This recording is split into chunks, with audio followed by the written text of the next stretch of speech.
Hello, and welcome to the 5th lesson in the Learning2Feed course. My name is Rachel McGowan.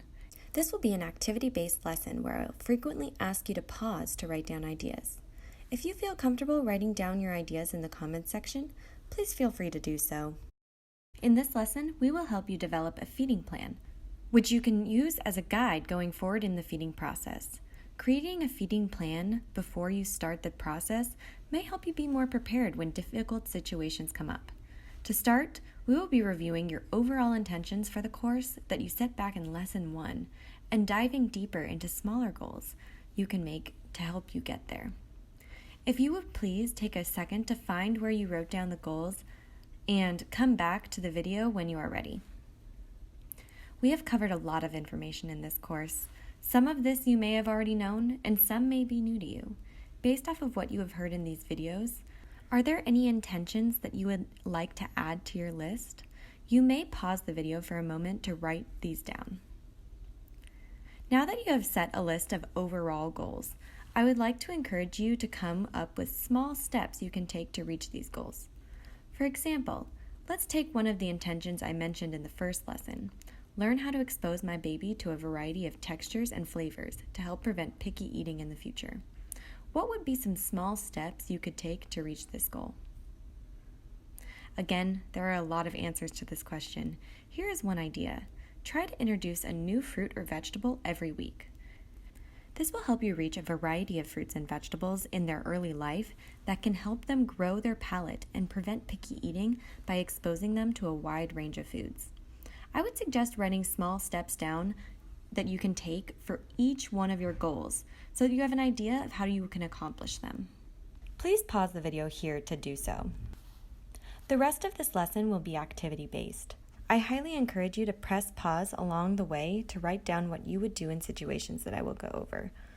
While I will say one way to handle the situation, there are many ways to approach these challenges, and I encourage you to think through what you would do before continuing to the answer I provide.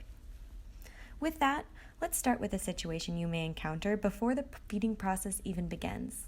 Let's say your baby is 5 months old and is showing interest in foods you're eating, but there is still another month to go before you want to start solids.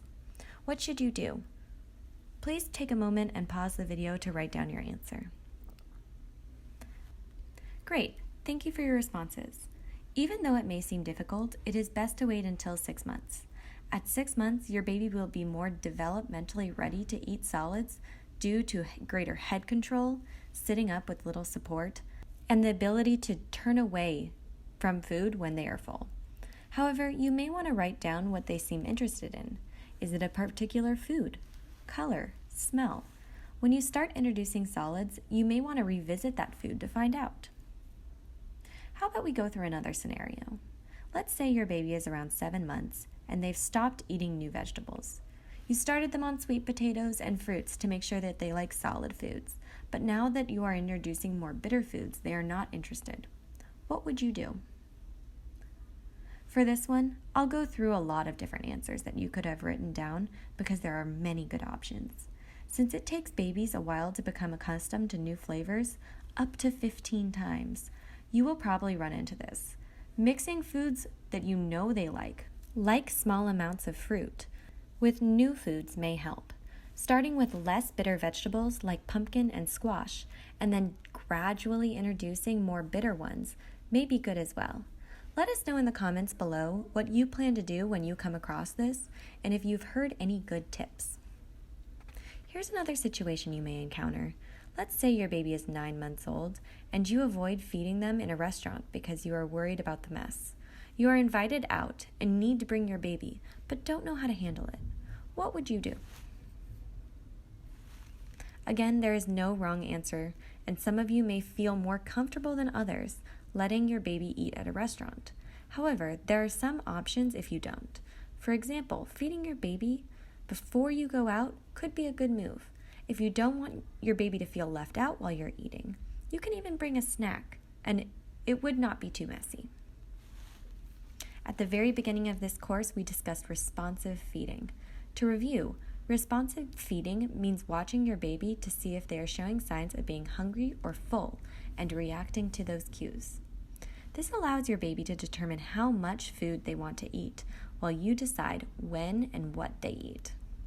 Responsive feeding practices will help set the foundation for how you parent your kids around food.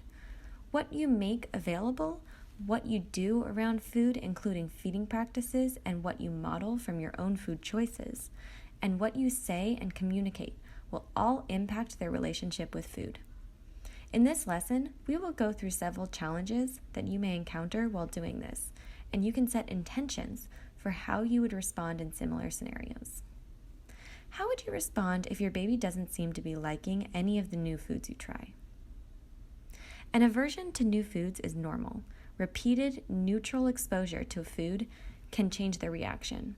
However, avoid incorporating feelings of worry, anger, or frustration when your baby doesn't like a food. This can cement their dislike for that food and create an association with the emotion. Instead, try to present the food in a different way each time. Let's think through one more scenario. There can be a lot of anxiety around picky eating. It may be difficult to remain neutral when it feels like your baby is not eating what you want to give or is not eating enough. What would you do when you give a food that they've liked in the past, but they refuse before you are done feeding? The best thing to do here is accept food refusal as your baby's way of saying that they are not hungry or are full. It can be easy to fall into bad habits like coercion, coaxing, games, rewards, bribes, or presenting alternative foods. These, while they seem innocent, can have a negative impact on your baby long term. These can lead to emotional eating. Therefore, it is best to avoid all emotional feeding, which distracts, comforts, or shapes behavior. This is it for Lesson 5 of the Learning to Feed course. Please proceed to Lesson 6, where there are videos and recipes for making your own baby food. Thank you for participating in this course, and do not forget to take the survey at the bottom of the page on Lesson 6.